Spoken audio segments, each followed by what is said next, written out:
نحمده ونصلي ونسلم على رسوله الكريم أما بعد فأعوذ بالله من الشيطان الرجيم بسم الله الرحمن الرحيم قال الله تبارك وتعالى في كلامه المجيد والفرقان الحميد بسم الله الرحمن الرحيم ومبشرا برسول يأتي من بعد اسمه أحمد صدق الله مولانا العظيم صدق وبلغنا على رسوله النبي الكريم الأمين إن الله وملائكته يصلون على النبي يا أيها الذين آمنوا صلوا عليه وسلموا تسليما اللهم صل على سيدنا ومولانا محمد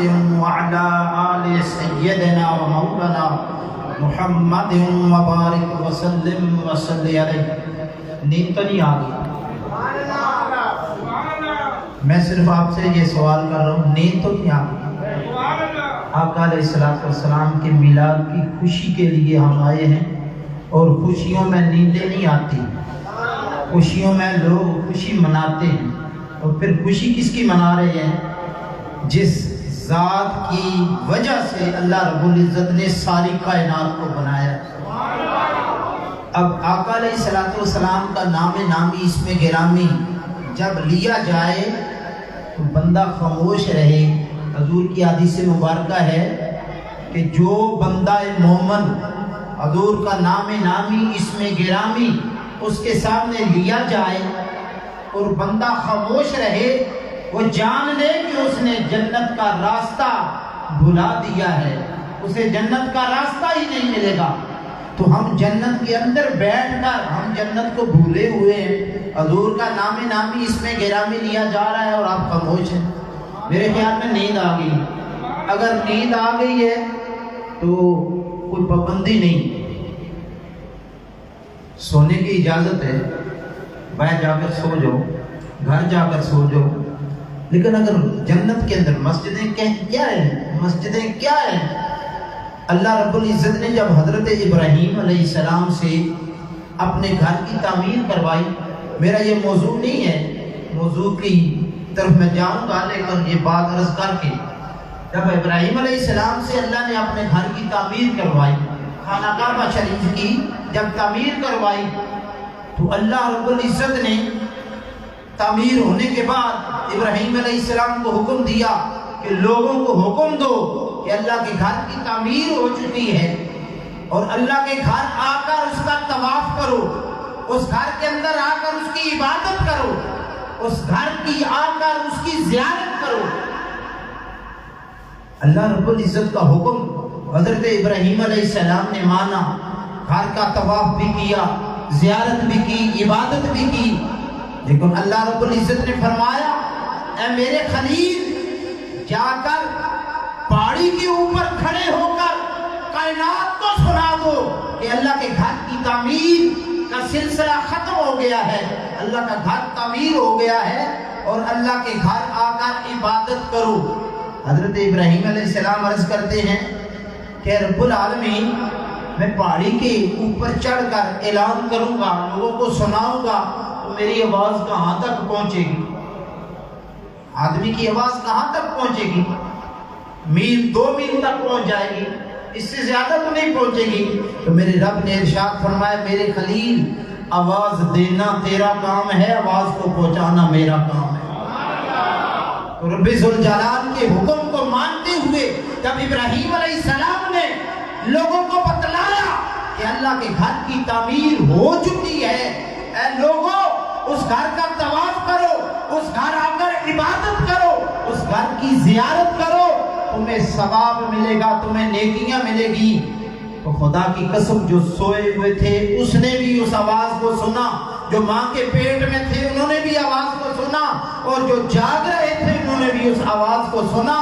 تو ہم اس جنت کے، یعنی اس گھر کی تعمیر کا جو پتھر بچ چکے تھے، جو اس کی چھوٹی چھوٹی کنکریاں بجری بچ چکی تھی، اللہ رب العزت نے فرشتوں کو حکم دیا، اے فرشتوں یہ بجری اور یہ پتھر اٹھا کر پوری زمین پر پھیلا دو، جا کے پھینک دو۔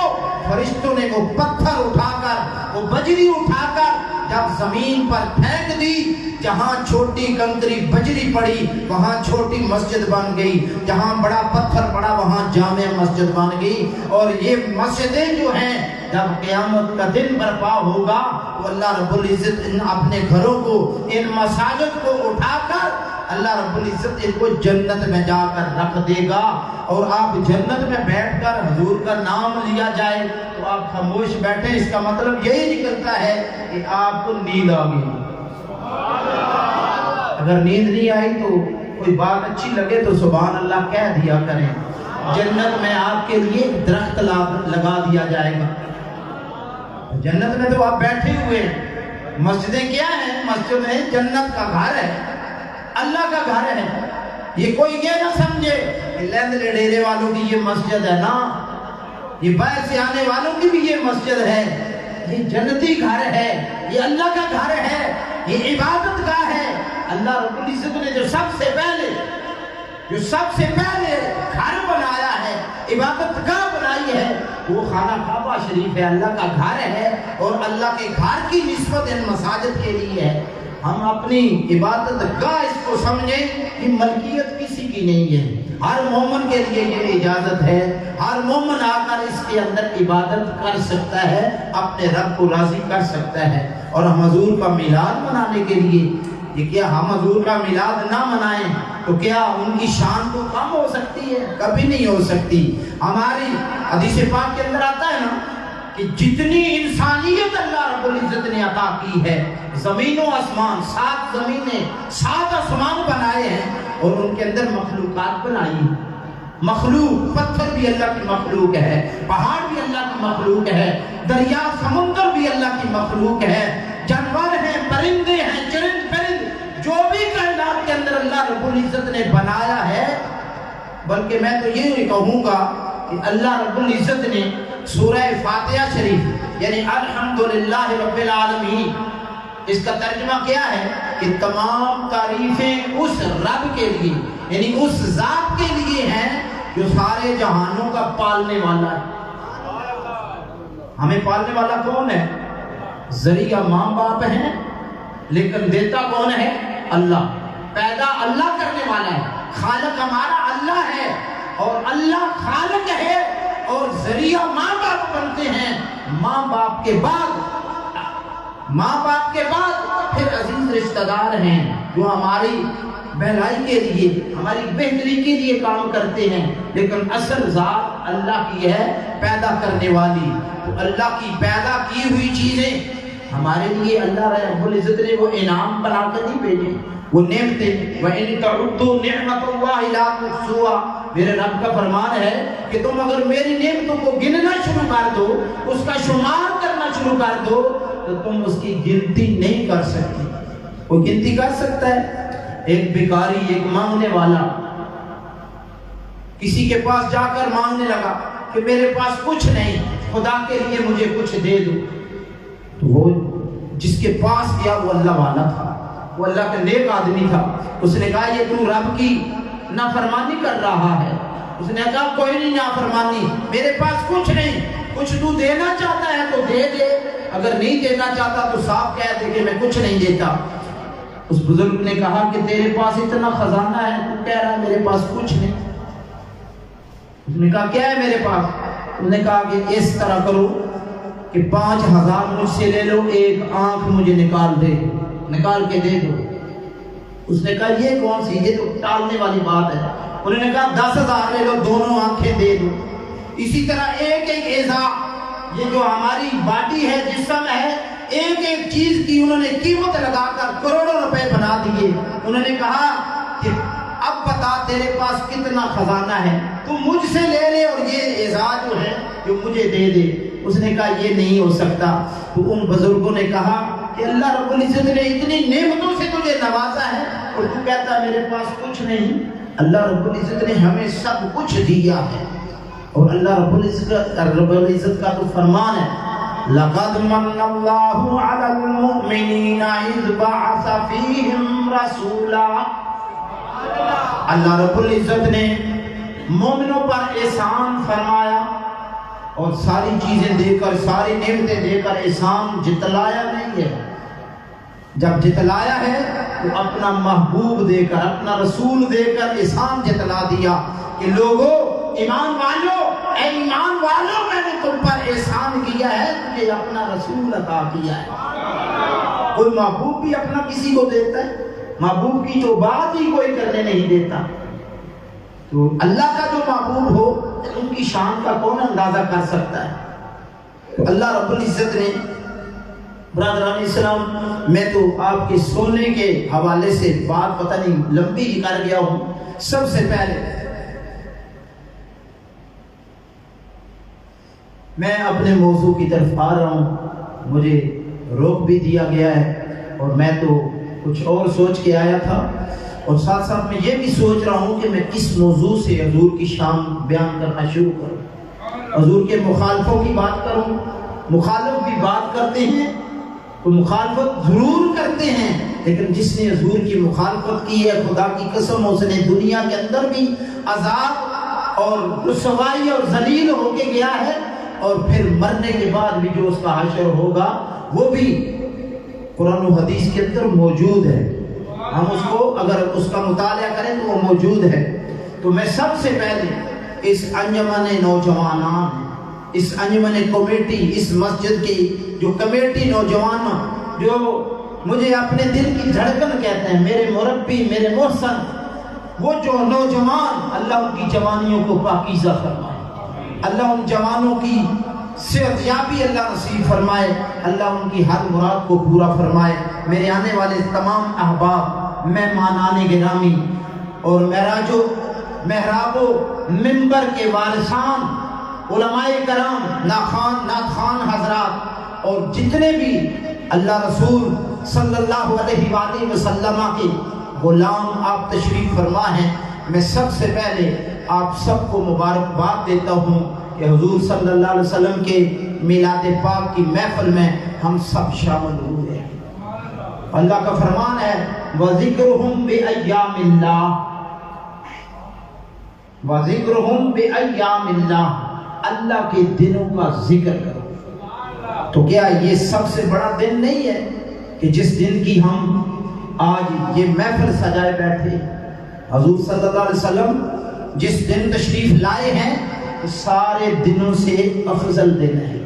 جس طرح حضور سب انبیاء میں سے افضل ہیں، کائنات میں سے افضل ہے، اسی طرح جس دن آپ تشریف لائے ہیں وہ دن بھی سارے دنوں سے افضل ہے. حالانکہ اللہ رب العزت نے شب قدر اس کے لیے پوری سورت انا انزلناہ فی لیلۃ القدر وما ادراک ما لیلۃ القدر لیلۃ القدر خیر من الف شہر تنزل الملائکۃ والروح فیہا بإذن ربہم من کل امر سلام ہی حتی مطلع الفجر. پوری سورت اللہ رب العزت نے نازل فرمائی ہے، اور اس میں کیا نازل ہوا ہے؟ اللہ کا قرآن نازل ہوا ہے. اگر قرآن نازل جس رات کو ہوا ہے، اللہ رب العزت نے فرمایا کہ وہ قدر والی رات ہے. اس رات کو کیا ہوتا ہے کہ اللہ کا قرآن نازل ہوتا ہے، اللہ کے فرشتے زمین پر آتے ہیں، اور یہ سلسلہ طلوع فجر تک جاری و ساری رہتا ہے، فرشتے نازل ہوتے ہیں.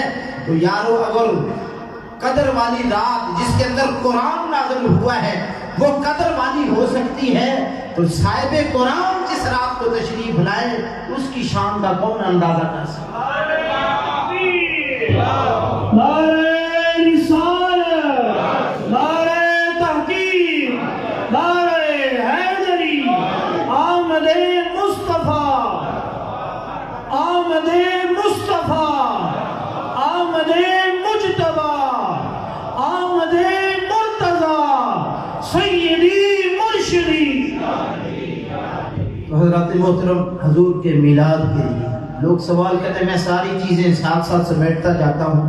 عارفانہ کلام کا بھی مجھے حکم ملا ہے، اور میں یہ چاہتا ہوں کہ حضور کے چاہنے والے نہ چاہنے والوں کا بھی ساتھ ساتھ میں ذکر کرتا چلوں، تاکہ ہمیں پتہ چلے کہ ہم چاہنے والے ہیں یا نہ چاہنے والے ہیں۔ اگر چاہنے والے ہیں تو ہمیں کیا ملے گا، اگر نہیں چاہنے والے تو ہم کتنے ذلیل اور خوار ہوں گے، ہم پر کتنی ذلت آئے گی۔ عارفانہ کلام اس سے میں شروع کرتا ہوں، میں نے شروع بھی اسی سے کرنا تھا، لیکن وہ ساتھ ساتھ آپ کی خاموشی سے مجھے وہ بات کہنا پڑی۔ اگر کسی کی دل پر وہ چوٹ لگی ہو تو میں معذرت بھی چاہتا ہوں۔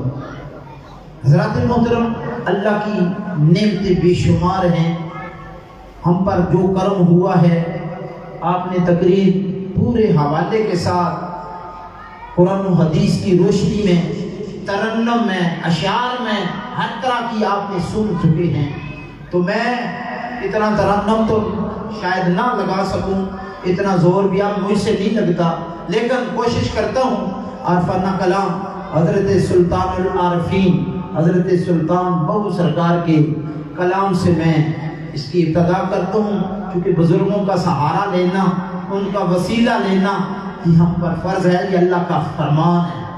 یا ایھا الذین آمنوا اتقوا اللہ وابتغوا الیہ الوسیلۃ وجاہدوا فی سبیلہ لعلکم تفلحون۔ اللہ رب العزت ایمان والوں کو حکم دے رہا ہے کہ وسیلہ تلاش کرو تاکہ تم کامیاب ہو جاؤ۔ تو میں اپنی تقریر کو کامیاب کرنے کے لیے سلطان العارفین حضرت سلطان بہو سرکار کا وسیلہ لے کر میں اس کا آغاز کرنے لگا ہوں۔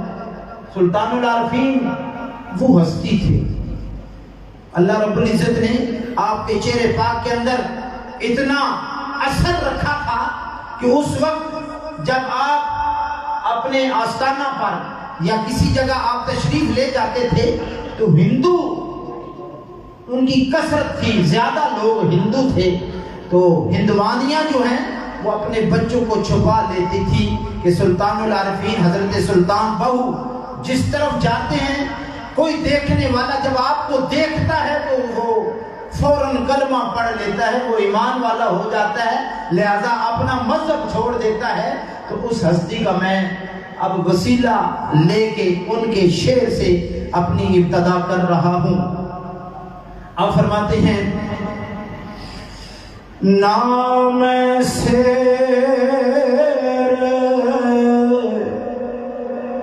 نہ پاچٹا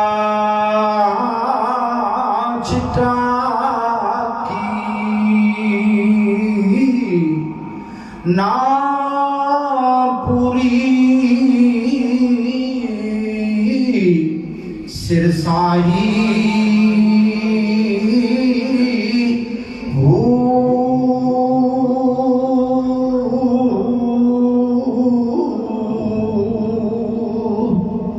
نام ماشا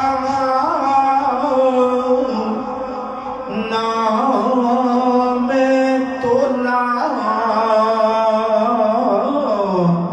ہن گل رتیاں تے آئی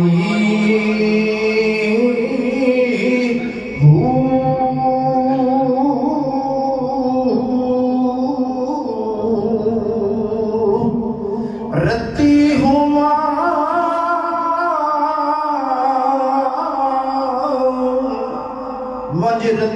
وجرتیات اللہ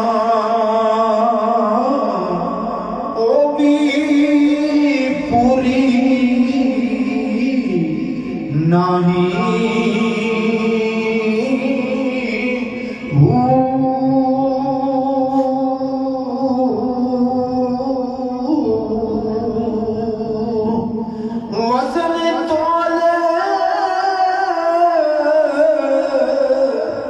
جاہو سی پورا یا حضرت بابو او جدو ہو سی فضل الہی ہو۔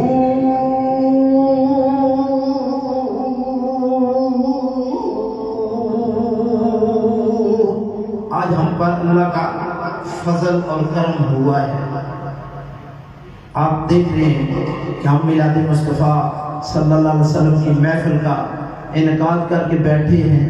رب کی رحمت ہوئی ہے کہ نہیں ہوئی؟ بارش ہوئی ہے کہ نہیں ہوئی؟ اور بارش کیا ہوتی ہے؟ رب کی رحمت ہے. اور رب کی رحمت برسی ہے. ہمارے پاس یہ ثبوت ہے کہ اللہ نے ہم پر اپنی رحمت کی بارش کا نزول فرمایا ہے. ہم آقا کے سچے دل سے میلاد منا رہے ہیں اور میلاد کی خوشی ہے کہ نہیں ہے؟ میرے رب کا فرمان ہے قُلْ بِفَضْلِ اللَّهِ وَبِرَحْمَتِهِ فَبِذَلِكَ فَلْيَفْرَحُوا هُوَ خَيْرٌ مِّمَّا يَجْمَعُونَ. جس وقت تم پر اللہ کی رحمت، اللہ کا فضل اور اللہ کی رحمت ہو تو تمہیں چاہیے کہ تم اس پر خوشی کا اظہار کرو. ہمیں خوشی ہے تو اس لیے اظہار کر رہے ہیں.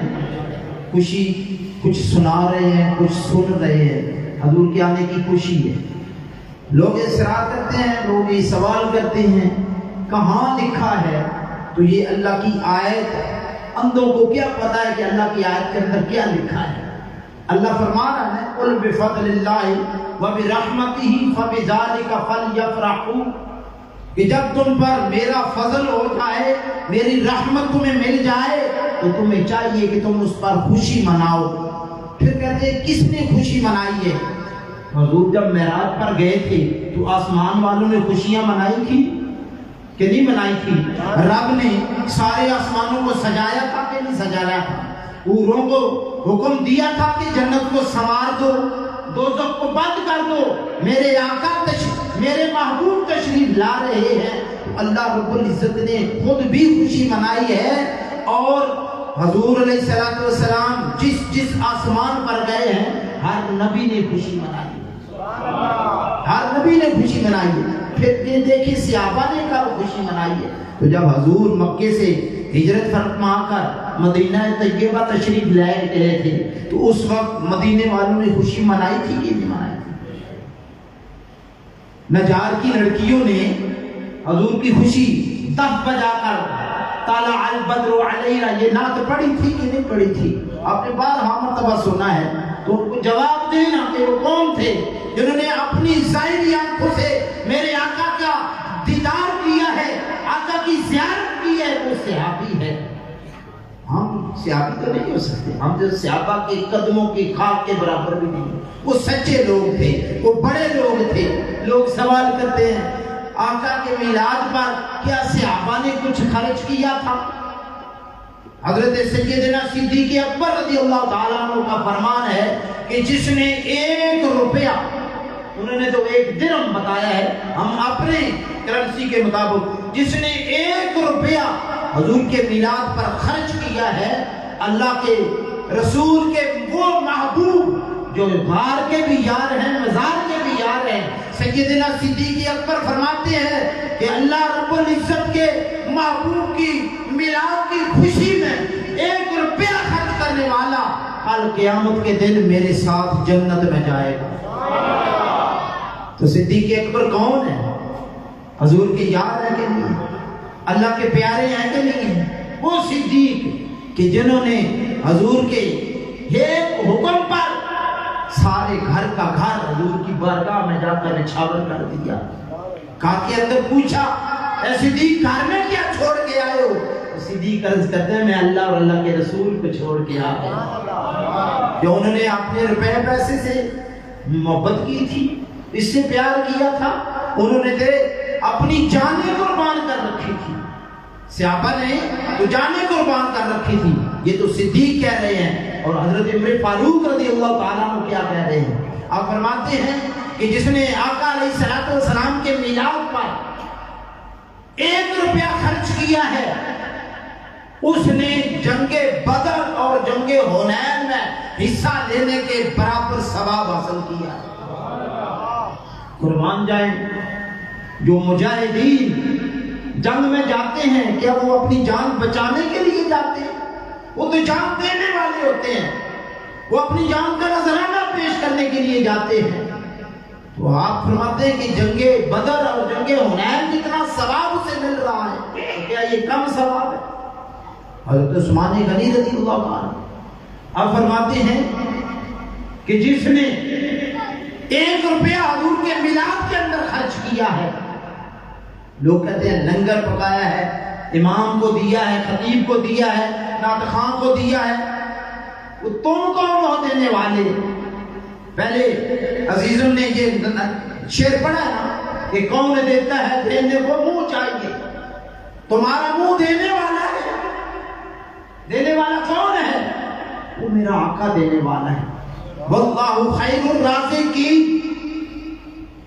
وہ بہتر رزق دینے والا ہے۔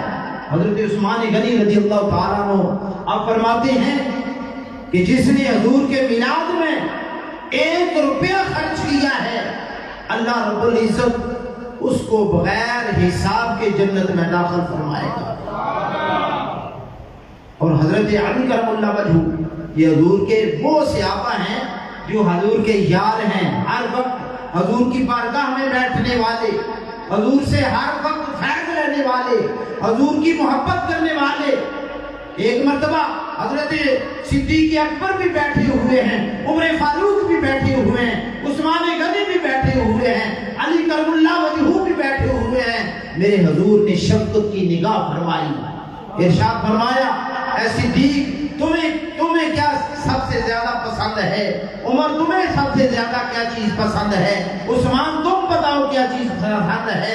علی تم بتاؤ کیا چیز پسند ہے؟ حضرت علی عرض کرتے ہیں یا رسول اللہ میں یہ چاہتا ہوں کہ رب کے دربار میں جب نماز کے لیے کھڑا ہوں تو میں نماز ہی پڑھتا رہوں، مجھے اس قدر چاشنی ملتی ہے کہ میں کہتا ہوں کہ میری اگر روح بھی نکلے تو مصلی پر ہی نکل جائے۔ حضرت عثمان غنی رضی اللہ تعالیٰ عنہ کی طرف نگاہ شفقت فرمائی، پوچھا تو آپ نے عرض کیا یا رسول اللہ صلی اللہ علیہ وآلہ وسلم میں یہ چاہتا ہوں کہ میرے پاس اتنا مال ہو، اتنا مال ہو یا رسول اللہ آپ کے نام پر میں وہ خرچ کرتا جاؤں، میں اس کا کوئی حساب نہ کر سکوں، میں آپ کی بارگاہ کے اندر آپ کے نام پر میں اس کو خرچ کر دوں۔ اور حضرت عمر فاروق رضی اللہ تعالیٰ آپ بڑے جلالی تھے، آپ سے پوچھا اے عمر آپ کس کو پسند کرتے ہیں؟ حضرت عمر فاروق رضی اللہ تعالیٰ عنہ عرض کرتے ہیں یا رسول اللہ میں یہ چاہتا ہوں عمر کے ہاتھ میں تلوار ہو اور آپ کے دشمن میرے سامنے آئے، میں ان کی گردنوں کو پار کروں۔ اتنا بڑا جذبہ، اتنی بڑی محبت۔ اور جب یار غار کی جب باری آئی، حضرت ابوبکر صدیق رضی اللہ تعالیٰ عنہ کی جب باری آئی تو پوچھا اے صدیق تم کیا پسند کرتے ہو؟ تو عرض کرتے ہیں یا رسول اللہ صلی اللہ علیہ وآلہ وسلم میں یہ چاہتا ہوں آنکھ صدیق ہو، آنکھ صدیق کی ہو اور چہرہ مصطفیٰ سامنے ہو، میں ہر وقت آپ کا دیدار کرتا ہوں۔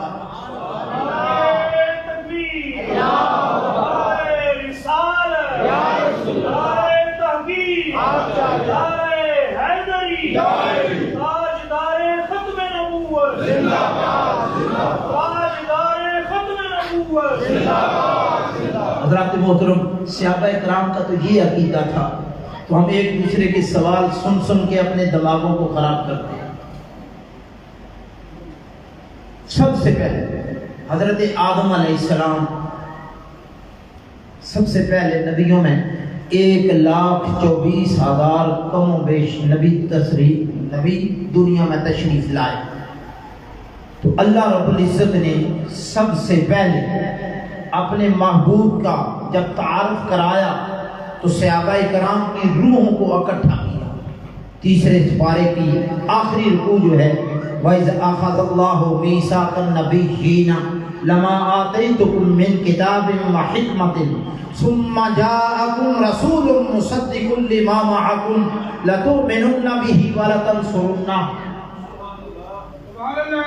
اللہ کے محبوب کی اب اللہ رب العزت تعارف اپنے انبیاء کو، میرا رب نبیوں کی روحوں کو اپنے محبوب کا تعارف کرا رہا ہے، اور رب فرما رہا ہے کہ اے میرے نبی کی روحو، ابھی نبی دنیا کے اندر کوئی نبی تشریف نہیں لایا، نہ زمین تھی، نہ آسمان تھا، نہ مشرق تھے، نہ مغرب، نہ شمال، نہ جنوب، کوئی چیز کائنات کے اندر نہ مکین تھا نہ کوئی مقام تھا، اور اللہ رب العزت کی ذات تھی، اور اللہ نے نبیوں کی روحوں کو بلا کر اپنے نبی کا تعارف کرایا، اے روحو، اے میرے نبیوں، اے میرے نبیوں کی روحو، تم مجھ سے یہ وعدہ کرو کہ جب میرا نبی، میرا محبوب احمد مجتبی محمد مصطفیٰ صلی اللہ علیہ وآلہ وسلم تشریف لائیں تو تمہیں کیا کرنا ہے؟ تم نے ان پر ایمان لانا ہے، ان کی نبوت کو قبول کرنا ہے، ان کے جھنڈے کو بلند کرنا ہے، ان کے نعرے لگانے ہیں، ان کے دین کو قبول کرنا ہے۔ نبیوں نے جب اس اللہ کے حکم کو، اللہ کے عہد کو قبول کیا تو میرے رب نے اس وقت میں تمہیں بھی نبوت عطا کروں گا، تمہیں بھی نبی بنا دوں گا۔ اگر تم میرے نبی کی نبوت کو تسلیم نہ کرنے والے ہوتے تو تمہیں نبوت بھی عطا نہ کرتا۔ آدم علیہ السلام تو بعد میں بنے ہیں، اور آدم علیہ السلام کی ولادت سے پہلے اللہ رب العزت نے اپنے نبی کی روحوں کو اکٹھا کر کے ان سے یہ وعدہ کرایا کہ جب میرا نبی تمہارے یہاں تشریف لائے تو تم نے اپنی شریعت کو چھوڑ دینا ہے، میرے نبی کی شریعت کو اپنا لینا ہے، میرے نبی پر جو کتاب آئے اس کتاب کی تعلیم حاصل کرنی ہے۔ اور اللہ رب العزت نے جب عہد دیا تو پھر اس کے بعد حضرت آدم علیہ السلام کا مجسمہ بنا، اس میں روح آئی، تو روح نے پھر جب جانا تھا، پھر اگلے نبی نے آنا تھا، حضور علیہ السلام کی روح مبارک اس وقت آپ کا نور، جس طرح عزیزم نے بیان کیا ہے، اللہ رب العزت نے سب سے پہلے اپنے نبی کے نور کو پیدا کیا، وہ نور اس وقت موجود تھا جب حضرت آدم علیہ السلام دنیا میں تشریف لائے۔ مختصر کرتا ہوں کہ اللہ رب العزت نے آپ کو جنت میں بھیجا، جنت میں پابندی لگائی کہ گندم کا دانہ نہیں کھانا۔ حضرت مائی حوا کی بات مان کر یہ من جانب اللہ تھا، یہ لرزش جو ہوئی ہے یہ اللہ کی طرف سے تھی۔ ہم کچھ لوگ کہہ دیتے ہیں کہ آدم علیہ السلام نے غلطی کی ہے، ہم نے غلطی کر دی ہے تو کیا بات ہے؟ آدم علیہ السلام وہ اللہ کے نبی ہیں، اللہ کے پیغمبر ہیں، اور جو اللہ کے پیغمبر ہوتے ہیں وہ گناہوں سے پاک ہوتے ہیں، وہ معصوم ہستیاں ہیں، ان کو گناہ نہیں کہنا ہے، غلطی نہیں کہنا ہے۔ یہ من جانب اللہ تھا، لرزش ہوئی ہے، اور اس لرزش کا اللہ رب العزت کی طرف سے ہوا ہے، تو اللہ نے اس دانہ کھانے کے بعد آپ کو جنت سے نکالنا تھا، آپ نے دنیا میں تشریف لانا تھا، دنیا میں تشریف لائے، پھر اللہ رب العزت نے آگے یہ اولاد آدم کو پیدا کیا۔ آدم مٹی سے بنے ہیں اور ہم سب آدم علیہ السلام کی اولاد ہیں، لیکن حضور صلی اللہ علیہ وسلم کو اللہ رب العزت نے اپنے نور سے پیدا فرمایا۔ قد جاءکم من اللہ نور و کتاب مبین، اللہ رب العزت نے کتاب مبین بھی عطا فرمائی اور نور کو بھیجا، اور نور کس کا تھا؟ حضرت محمد رسول اللہ صلی اللہ علیہ وسلم کا۔ حضرت آدم علیہ السلام نے جب اس نور کو محسوس کیا، آپ لیٹے ہوئے تھے، آسمان پر ایک نور نظر آیا، اللہ کے حضور پوچھا، اے رب العالمین یہ جو نظارہ میں دیکھ رہا ہوں، یہ جو روشنی میں دیکھ رہا ہوں، یہ کیا ہے؟ میرے رب نے ارشاد فرمایا، میرے آدم یہ میرے نبی کا نور ہے، اور تیری اولاد میں یہ پیدا ہوگا، تیری اولاد میں سب سے آخر میں تشریف لائیں گے۔ حضرت آدم علیہ السلام نے عرض کی، مولا اس نور کو میں اپنے قریب دیکھنا چاہتا ہوں، اپنی پیشانی میں دیکھنا چاہتا ہوں۔ رب ذوالجلال نے اس نور کو آدم علیہ السلام کی پیشانی میں رکھ دیا۔ آدم علیہ السلام فرماتے ہیں، میں جس طرف جاتا تھا فرشتے ہاتھ باندھ کے میرے آگے سب باندھ کے کھڑے ہو جاتے، میں بڑا پریشان ہوا، میں نے اللہ کی بارگاہ میں عرض کی، مولا یہ فرشتے میرے آگے آگے کیا تلاش کرتے ہیں، سب باندھ کے کھڑے ہو جاتے ہیں۔ جب میری پشت میں آیا، کیونکہ حضرت آدم علیہ السلام کی اولاد میں آگے اس نور کو اللہ رب العزت نے منتقل فرمانا تھا، پیشانی سے پہلے پشت میں آیا۔ حضرت آدم علیہ السلام فرماتے میں جس طرف جاتا تھا فرشتے میرے پیچھے پیچھے آتے۔ جب یہ پیچھے والی عرض کی رب العالمین یہ فرشتے میرے پیچھے پیچھے آتے ہیں، میری پیشانی میں رکھ دے۔ اللہ رب العزت نے نبی کے نور کو میری پیشانی میں رکھ دیا، لیکن فرشتے میرے آگے آگے صفے مان کے چلنا شروع کر دیا۔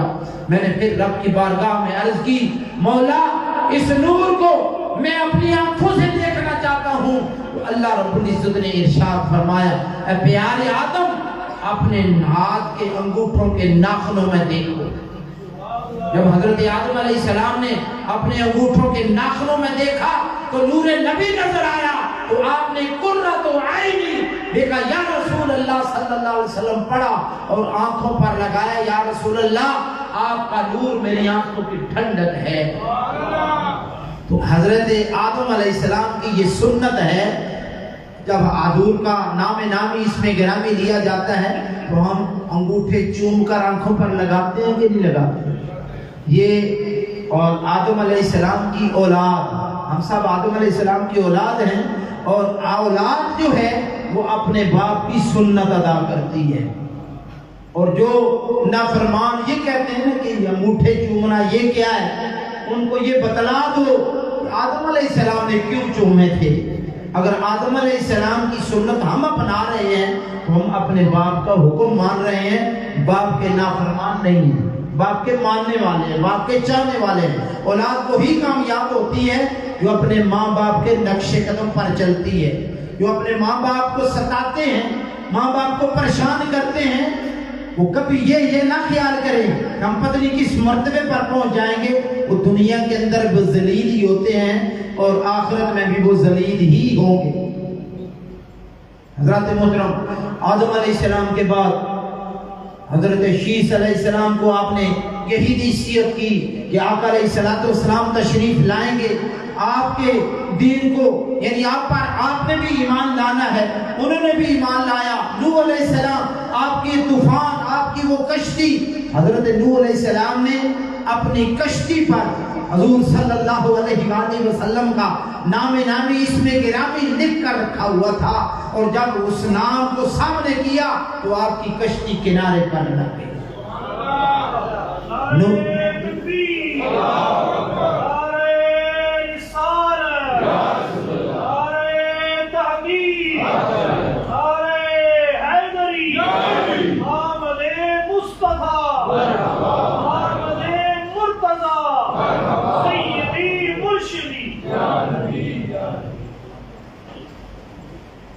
حضرت محترم نوح علیہ السلام کے بعد موسیٰ علیہ السلام ہے۔ موسیٰ علیہ السلام کو اللہ رب العزت نے کوطور پر بلایا۔ جب کوطور پر بلایا تو موسیٰ علیہ السلام رب سے عرض کرنے لگے، میرے مالک تو کتنا رحیم ہے، تو کتنا کریم ہے، مجھ پر تو نے کرم کیا ہے کہ کوطور پر تو نے مجھ سے کلام کیا ہے۔ فخذ ما آتیتکم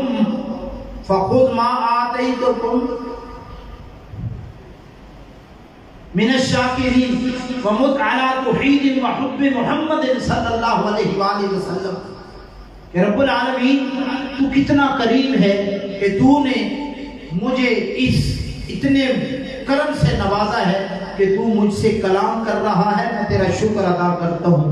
تو اللہ رب العزت نے ارشاد فرمایا، ومت علی توحید وحب محمد صلی اللہ علیہ وسلم، اے موسیٰ تو میرا شکر ادا نہ کر، میں تیرے دل کو متواضع پایا ہے، تیرا دل جو ہے وہ نرم پایا ہے، اور اس نرمی کی وجہ سے تجھے اس قدر بنایا ہے کہ تجھ سے کلام کیا ہے۔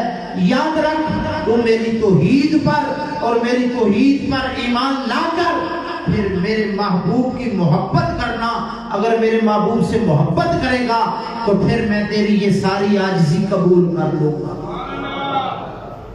موسیٰ علیہ السلام عرض کرتے ہیں، میرے مالک کیا تیری توحید کے ساتھ تیرے محبوب کی محبت ضروری ہے؟ تو اللہ رب العزت نے ارشاد فرمایا، موسیٰ اگر بلکہ لولا کلمہ اظہرت الربوبیہ، اے موسیٰ میں اگر اپنے محبوب کو پیدا نہ کرتا تو میں اپنا رب نہ بھی ظاہر نہ کرتا۔ اے موسیٰ تجھے بھی پیدا نہ کرتا بلکہ زمین اپنے محبوب کو رحمت بنا کر بھیجا ہے۔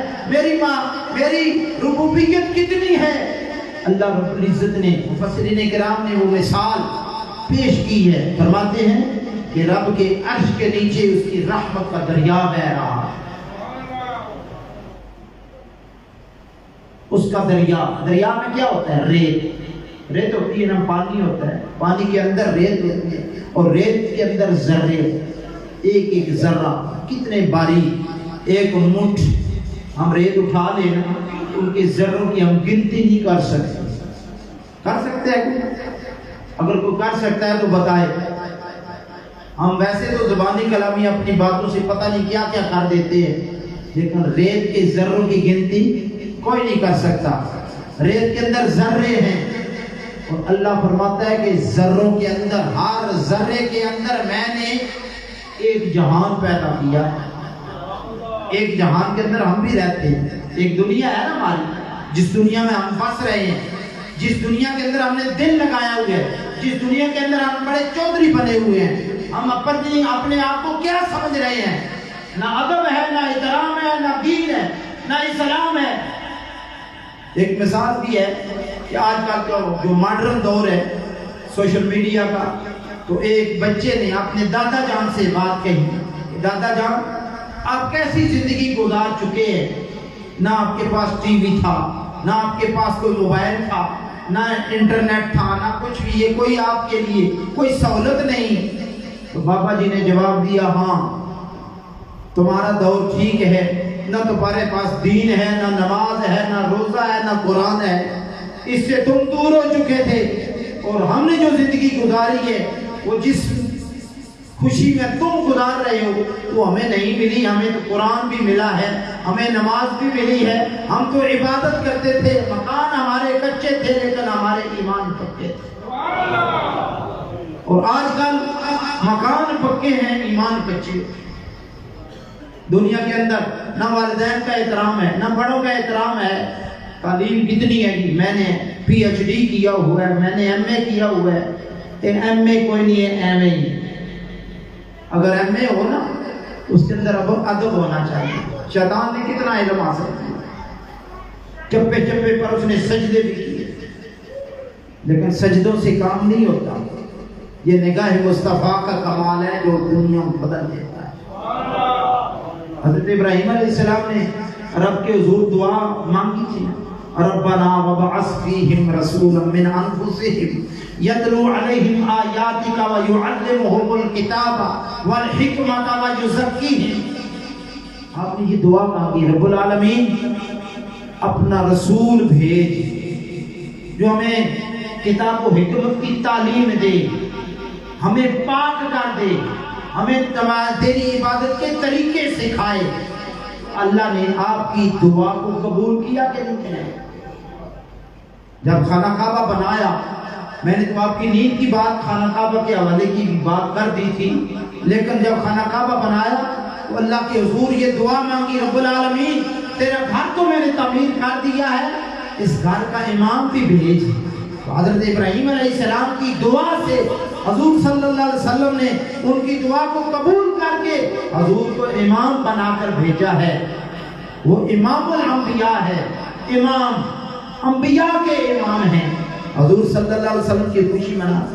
دیکھو نا، اگر کعبہ شریف کے پاس انہوں نے دعا مانگی تھی، کتنے لوگوں نے میرے سمیت کتنے لوگوں کو اللہ رب العزت نے حج کی سعادت عطا کی ہے، حج کیا، خانہ کعبہ شریف گئے ہیں، لیکن ہم بدلے تو کوئی نہیں کہ بدل گئے، لیکن بدلا ہے تو کس نے؟ نگاہ مصطفیٰ نے بدلا ہے۔ دیکھیں نا جو بدلے ہیں ان کا پتہ کریں، حضرت سلمان فارسی بدلے ہیں کہ نہیں بدلے، حضرت بلال حبشی بدلے ہیں کہ نہیں بدلے، صہیب رومی بدلے ہیں کہ نہیں بدلے، وہ تو بدلے ہیں، صدیق اکبر بدلے ہیں کہ نہیں بدلے، ان کو کس نے بدلا ہے؟ نگاہ مصطفیٰ نے بدلا ہے۔ خانہ کعبہ اگر بدلتا تو ابو جہل جو تھا وہ خانہ کعبہ کا متولی تھا، وہ بدلا؟ خانہ کعبہ نے اس کو کوئی نہیں بدلایا۔ اللہ فرماتا ہے کہ جس نے بدلنا ہے نگاہ مصطفیٰ سے بدلنا ہے، جہاں میرا محبوب ہے وہاں میں موجود ہوں۔ میرے محبوب وَلَوْ أَنَّهُمْ إِذْ ظَلَمُوا أَنفُسَهُمْ جَاءُوكَ فَاسْتَغْفَرُوا اللَّهَ وَاسْتَغْفَرَ لَهُمُ الرَّسُولُ لَوَجَدُوا اللَّهَ تَوَّابًا رَحِيمًا۔ رب فرماتا ہے کہ جب تم اپنی جانوں پر ظلم کر لو تو میرے محبوب کی چوکھٹ پہ آ جاؤ، میرا محبوب تمہارے حق میں دعائے مغفرت کرے تو میں تمہاری توبہ کو قبول کر دوں گا۔ یہ نگاہ مصطفیٰ ہے جس آقا کی ہم خوشی منا رہے ہیں۔ ابو لہب حضور کا چچا تھا۔ آخری بات کرتا ہوں، مجھے اشارے مل رہے ہیں، میرے خیال آپ بھی تھک گئے۔ ابو لہب ایک وہ ایسا بدبخت آدمی تھا، رشتے میں حضور کا چچا۔ رشتہ داریاں ہماری بھی رشتہ داریاں ہیں، ہر رشتہ دار ایک جیسا نہیں ہے، لیکن وہ زیادہ بدبخت آقا علیہ السلام کا دشمن، بے ادب، دین کا دشمن، رب کا دشمن، رب کے رسول کا دشمن۔ اور ابو لہب اس کا نام پڑ گیا اس لیے کہ وہ اتنا خوبصورت تھا، جیسے آگ کا شعلہ ہوتا ہے ایسا اس کی رنگت تھی، اتنا خوبصورت تھا۔ اس کی خوبصورتی کی وجہ سے ابو لہب، اس کا نام، اصل نام اس کا عبد العزا بن عبد المطلب تھا۔ اس کے 10 بیٹے، 10 بیٹے بھی حضور کے دشمن اور بیوی دشمن، اور آپ خود بہت بڑا دشمن اور بے ادب۔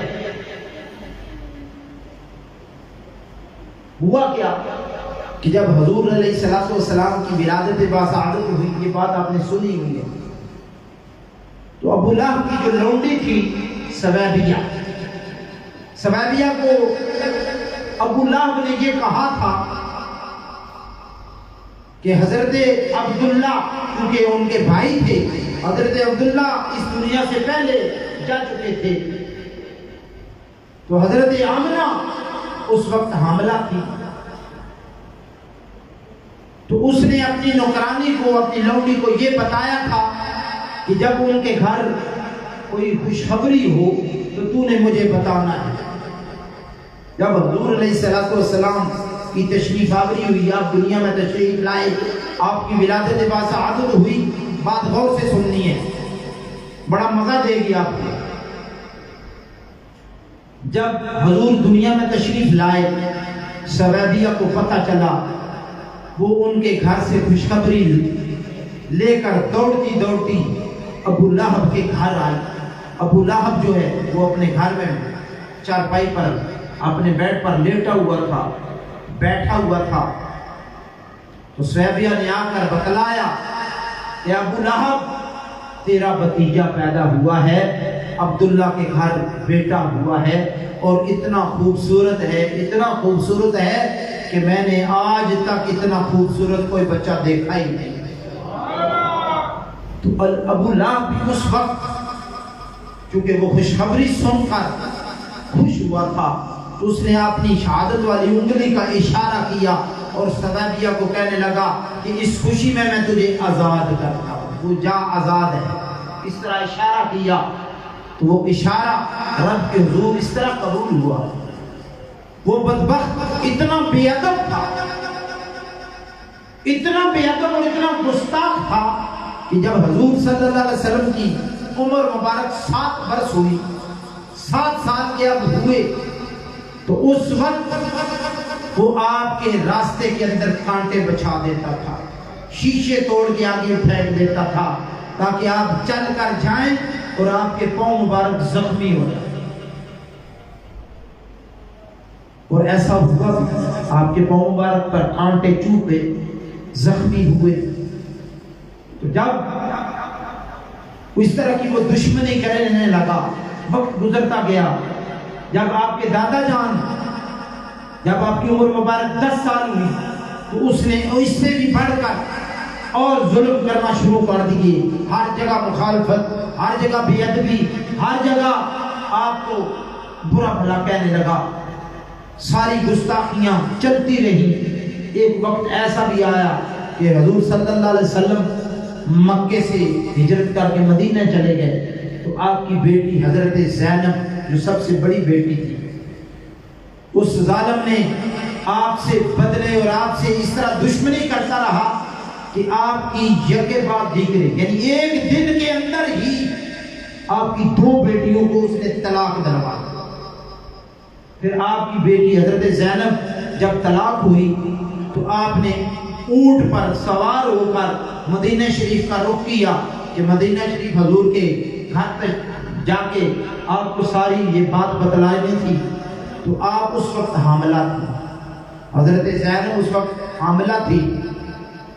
تو اس ظالم کو جب پتہ چلا، کیونکہ طلاق دلوانے والا وہ تھا، اور طلاق دلوا کر جب اس نے تاڑ میں رکھا کہ جب آپ جا رہی ہیں، تو اس نے اونٹ پر سوار تھی تو اس نے پاؤں کھینچا اور اونٹ سے نیچے گرا دیا۔ آپ کا حمل بھی ضائع ہو گیا، بچہ ضائع ہو گیا، اور آپ شدید زخمی ہو گئے۔ اور زخمی حالت میں آپ جب مدینہ طیبہ پہنچتی ہیں تو بیٹیوں کے دکھ بیٹیوں والے جانتے ہیں کہ کتنے ہوتے ہیں۔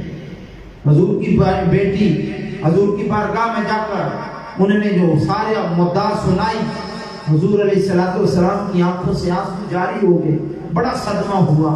پھر کیا ہوا؟ المختصر کہ ابو لہب بیمار ہوا، اس کو ایسی بیماری لگی، آج تک اللہ رب العزت سب بیماروں کو شفا دے، کسی کو ایسی بیماری نہ لگائے، لیکن اس گستاخ کو اللہ رب العزت نے ایسی بیماری لگائی جس بیماری کا نام تھا عدسہ۔ عدسہ وہ بیماری ہے جو آج تک نہ کسی کو اور کسی شخص کو لگی ہے، اور اللہ سب کو بچائے اور انشاءاللہ بچائے گا۔ اتنا بے ادب کوئی نہیں جتنا وہ تھا، وہ اللہ نے اس کو اس طرح ذلیل اور رسوا کیا، عدسہ کی بیماری، کہ اس کا چھوٹا پیشاب ناک کے ذریعے خارج ہوتا تھا اور بڑا پیشاب منہ کے ذریعے اس کا خارج۔ یہ اس کو بیماری لگی۔ ابو لہب جو گستاخ تھا، جو حضور کو نہ ماننے والا تھا، نہ حضور کی رسالت کو مانتا تھا، نہ رب کی توحید کو مانتا تھا، نہ رب کے فرشتوں کو مانتا تھا، نہ رب کی کتابوں کو مانتا تھا، نہ آخرت کے دن کو مانتا تھا۔ ان چیزوں پر ایمان ہو تو بندہ مومن ہوتا ہے، اور وہ گستاخ ساری چیزوں سے بری تھا، کسی کو نہیں مانتا تھا، لیکن عدسہ کی بیماری اسے لگی۔ پھر جب وہ مر گیا تو اس کی لاش اس قدر پھول گئی، ایک طرف کھڑا ہونے والا دوسرے طرف کھڑے ہوئے بندے کو وہ دیکھ نہیں سکتا تھا، اس قدر وہ پھول گیا۔ اس کی لاش سے اتنی بدبو آنے لگی کہ گھر کے جو افراد گھر کے ہیں، محلے والے بھی بھاگ کے باہر نکل گئے اور اس کے بیٹوں کو پکار پکار کر کہنے لگے کہ اپنے باپ کی لاش کو سنبھالو، اس کو کہیں کسی گڑھے میں جا کے پھینک دو اور یہ بدبو ختم ہو جائے، اور یہ جو رسوائی اور یہ ذلت جو کاٹ رہا ہے اس کو ہم دیکھ کے برداشت نہیں کر سکتے۔ اس کے بیٹے بھی پیچھے بھاگ گئے، آخر لوگوں نے اس کو مجبور کیا اور طریقہ بتایا کہ تم رسی لے کر جاؤ اور اس رسی کا ایسا رنگ بناؤ کہ دور سے پھینکو تاکہ اس کی پاؤں میں وہ رنگ آ جائے، اور کھینچو جس طرح اپنی زبان کو نا ٹورویں گنڈ مار کے تو رسی اس طرح سٹو کے تاکہ انہیں پیر پھنس جان، تو رسیاں نال گسیٹ کے تو انہوں لے جاؤ۔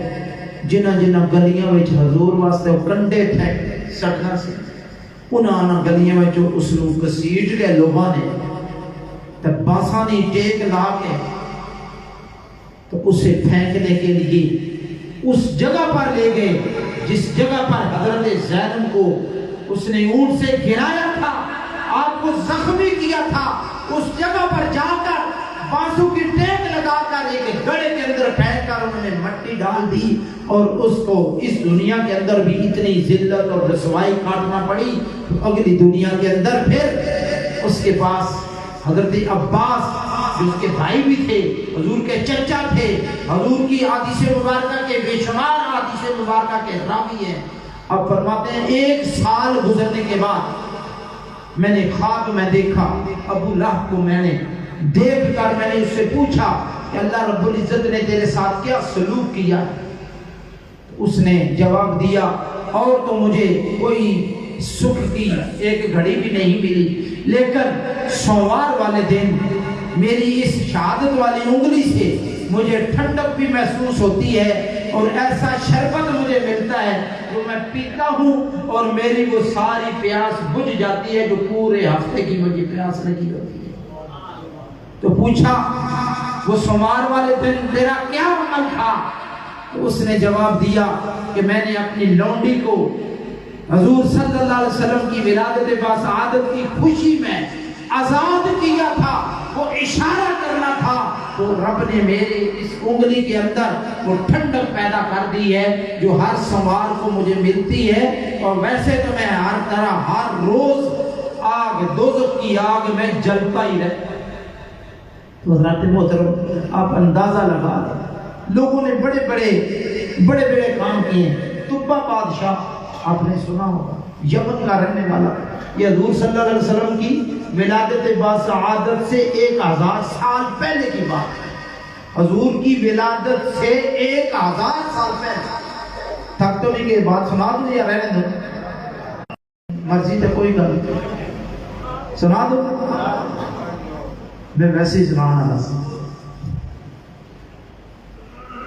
طبہ بادشاہ یمن کا رہنے والا، 1000 سال حضور کی ولادت باسعادت سے 1000 سال پہلے کی بات ہے۔ اس طبہ بادشاہ کا یہ طریقہ کار تھا کہ کئی ملکوں کا وہ دورہ کرتا تھا، جس طرح بیرون ملک سے ہمارے ملک میں، ہمارے ملک والے دوسرے ملک میں دورہ کرتے ہیں۔ وہ یمن کا بادشاہ وہ کافی ملکوں کا دورہ کرنے کے لیے جب جاتا تھا تو اس کے ساتھ کم از کم 4-5 لاکھ بندہ ہوتا تھا۔ اس میں ہر طبقہ، ان پڑھ بھی اس میں موجود ہیں، پڑھے لکھے بھی موجود ہیں، ڈاکٹر ہیں، حکیم ہیں، انجینئر ہیں، یعنی ہر شعبے کے لوگ اس کے اندر موجود ہیں۔ اور جس وقت جدھر بھی جاتا تھا لوگ اس کو خراج تحسین پیش کرتے تھے، اس کا بڑا احترام کرتے تھے۔ تو ایک مرتبہ وہ اپنا قافلہ لے کر مکہ شریف کے پاس سے گزرے، تو مکہ شریف کے اندر جا کر جب دیکھتا ہے تو لوگ مکہ شریف کے اندر یعنی اللہ کے گھر کی طواف کر رہے ہیں، اس کے گرد چکر لگا رہے ہیں۔ اس بادشاہ نے اس اپنی عوام سے پوچھا جو اس کے ساتھ قافلے والے تھے، قافلے والوں میں بھی ہر قافلے والے سے تو نہیں پوچھا جاتا، جو مخصوص لوگ جو اس کے وزیر مشیر تھے ان سے پوچھا یہ کون لوگ ہیں جو اس مقام کے گرد چکر لگا رہے ہیں، یہ کون لوگ ہیں؟ میں تو جدھر جاتا ہوں لوگ مجھے خراج تحسین پیش کرتے ہیں، میری عزت کرتے ہیں، لوگ اپنے کام چھوڑ دیتے ہیں، میرے قافلے کے اندر آ جاتے ہیں، مجھے دیکھنے کے لیے آ جاتے ہیں۔ یہ کون لوگ ہیں جنہوں نے میری طرف توجہ ہی نہیں کی، اس گھر کے گرد چکر لگا رہے ہیں، یہ کون لوگ ہیں؟ تو ان بتانے والوں نے بتایا کہ یہ اللہ والے ہیں جو اللہ کی وحدانیت کا اعلان کرتے ہیں، اللہ کی توحید کو مانتے ہیں، اللہ کو اپنا خالق مالک مانتے ہیں۔ یہ وہ لوگ ہیں جو دوسرے کو پرواہ نہیں کرتے۔ اس نے اپنے دل کے اندر خیال کیا کہ کیا ایسا نہ کروں، ان لوگوں کو سب کو میں مروا دوں اور اس گھر کو بھی نعوذ باللہ گرا دوں، یہ مکان بھی نہ رہے اور مکان کے گرد گھومنے والے بھی نہ رہے۔ جب اس نے یہ ارادہ کیا، ابھی اپنے مشیر سے بات نہیں کی، صرف ارادہ کر رہا ہے، خیال اپنے خیال میں کر رہا ہے، تو اس کی طبیعت خراب ہوئی، الٹی آنے لگی اسے۔ تو اس نے اپنا جو سب سے بڑا اس کا طبیب تھا، آج کل ڈاکٹر ہیں، اس وقت طبیب ہوتے تھے، حکیم ہوتے تھے، اس طبیب سے کہنے لگا کہ میری طبیعت خراب ہے، میرا علاج کرو۔ اس طبیب نے اس کی نبض پر ہاتھ رکھا، تو طبیب وہ طبیب تھا، آج کل کا ٹھگ نہیں تھا۔ اس طبیب نے اس کی نبض پر ہاتھ رکھا اور اسے بتانے لگا کہ تجھے زمینی کوئی بیماری نہیں، تیرے خیال کے اندر بیماری ہے، تو اپنے خیال کو بدل دے. بات سمجھے؟ تو اپنے خیال کو بدل دے، تو اپنی نیت کو بدل دے. حضور کی حدیث بھی ہے نا، انما الاعمال بالنیات.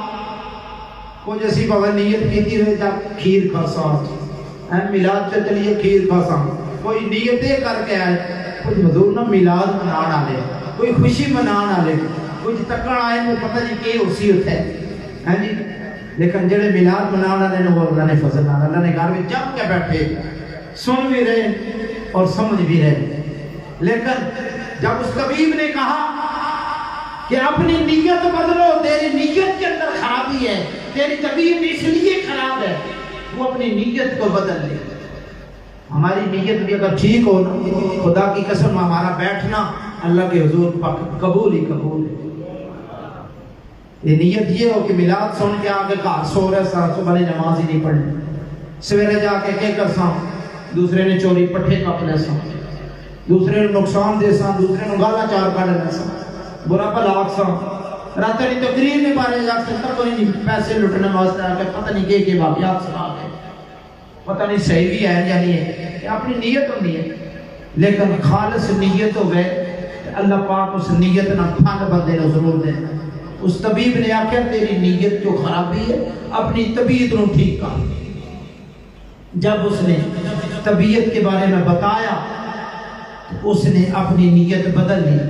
کہنے لگا کہ میں نے ارادہ کر دیا ہے، جس طرح میں نے ارادہ کیا تھا کہ یہ فلاں کام میں اس طرح کروں گا، اس مکان کو بھی گرا دوں گا، اس مکان کے گرد گھومنے والوں کو بھی مروا دوں گا، ختم کر دوں گا. اب میں نے نیت بدل لی ہے، میں اس گھر کا طواف کروں گا، اس گھر جا کر توبہ کروں گا، سچے دل سے توبہ کروں گا، اور ایسی توبہ کروں گا جس طرح اللہ کا کلام فرماتا ہے وَتُوبُوا إِلَى اللَّهِ تَوْبَةً نَصُوحًا. یہ اس طرح توبہ کروں گا کہ آئندہ کے لیے نصیحت. جب اس نے اپنی نیت بدلی اس کی طبیعت ٹھیک ہونا شروع ہو گئی.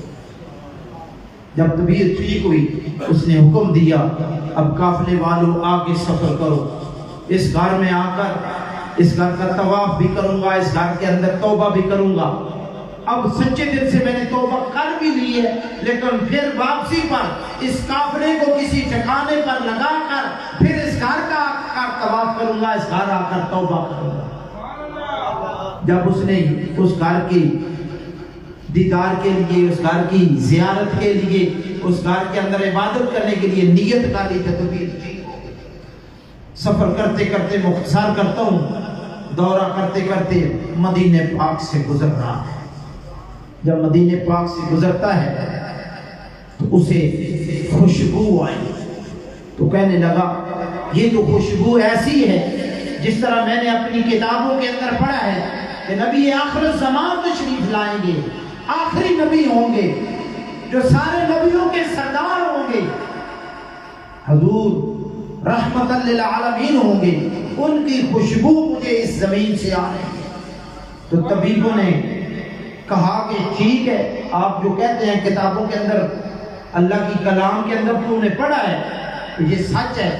اس نے کہا کہ اب یہاں ہی قافلہ روک دیا جائے، یہاں ڈیرے گاڑ لو. اس نے حکم دیا، بادشاہ تھا وہاں، اس نے آبادی شروع کر دی، مکان بنانے شروع، کالونی بنا لی، اور کالونی بنا کر اس نے کہا ایک ایسا محل تیار کرنا ہے.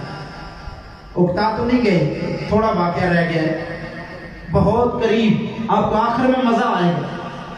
جب اس نے کالونی تیار کرا لی، کالونی تیار کرنے کے بعد اس نے کہا ایک محل، ایک اچھا سا مکان بناؤ جس کے اندر میں رہوں. انہوں نے محل بھی تیار کیا، بادشاہ کا محل وہ تیار کیا. کالونی والے اس نے قافلے والوں کو کہا کہ جس نے اپنے وطن واپس جانا ہے میں اجازت دیتا ہوں، آپ جا سکتے ہیں، لیکن میں کچھ عرصہ یہاں قیام کروں گا اور جو رہنا چاہے وہ میرے ساتھ رہ سکتے ہیں. کچھ لوگ چلے گئے لیکن کچھ زیادہ جو لوگ تھے وہ مدینہ طیبہ کے اندر ہی رہنے لگے. جب رہنے لگے پھر اس طبہ بادشاہ نے ایک خط لکھا، اور خط کے اندر کیا لکھتا ہے حضور علیہ السلام کی بارگاہ کے اندر حضور کے نام خط لکھتا ہے کہ یا رسول اللہ صلی اللہ علیہ وآلہ وسلم، میں نے اپنی کتابوں کے اندر پڑھا ہے کہ نبی آخر زمان تشریف لائیں گے، آپ کی تشریف آوری کا میں استقبال کرتا ہوں، آپ کی تشریف آوری کی میں خوشی مناتا ہوں، آپ کے رب پر اور آپ کی رسالت پر میں ایمان لاتا ہوں، آپ کی کتابوں پر میں ایمان لاتا ہوں،